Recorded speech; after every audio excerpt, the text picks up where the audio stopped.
बदलापूरमध्ये चिमुकलीवर झालेल्या अत्याचाराच्या निषेधार्थ महाविकास आघाडीकडून महाराष्ट्र बंदची हाक देण्यात आली होती। मात्र या बंदला न्यायालयाने नकार दिल्याने महाविकास आघाडीकडून तीव्र संताप व्यक्त केला गेलाय। महाविकास आघाडीच्या महाराष्ट्र बंदला परवानगी मिळालेली नाही। मात्र महाविकास आघाडीच्या पदाधिकाऱ्यांनी एकत्र येत चिमुकलीवरील अत्याचाराच्या निषेधार्थ ठिय्या आंदोलन केलंय। काळ्या फिती लावून आंदोलकांनी बदलापूर घटनेचा निषेध नोंदवलाय।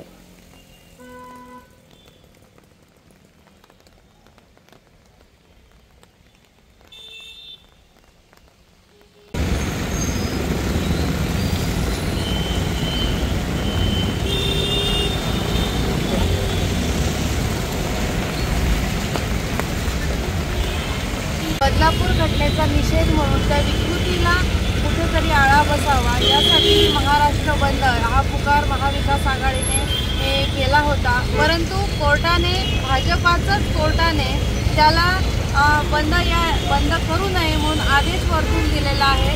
ती म्हणजे महाराष्ट्रामध्ये प्रत्येक शहरामध्ये अकोला असेल, नाशिक असेल, लातूर असेल, आता चोपडा असेल, अमळनेर असेल, म्हणजे महाराष्ट्रातल्या प्रत्येक कानाकोपऱ्यामध्ये चिमुरड्या ह्या चिरडल्या जात आहेत, त्यांच्यावर अत्याचार होतो आहे आणि त्याचा निषेध नोंदवण्यासाठी महाराष्ट्र बंदची जी हाक आहे त्याला कोर्ट त्याच्या विरोधात निर्णय देतो। मला असं वाटतं हे भाजपाने ही जी दादागिरी केलेली आहे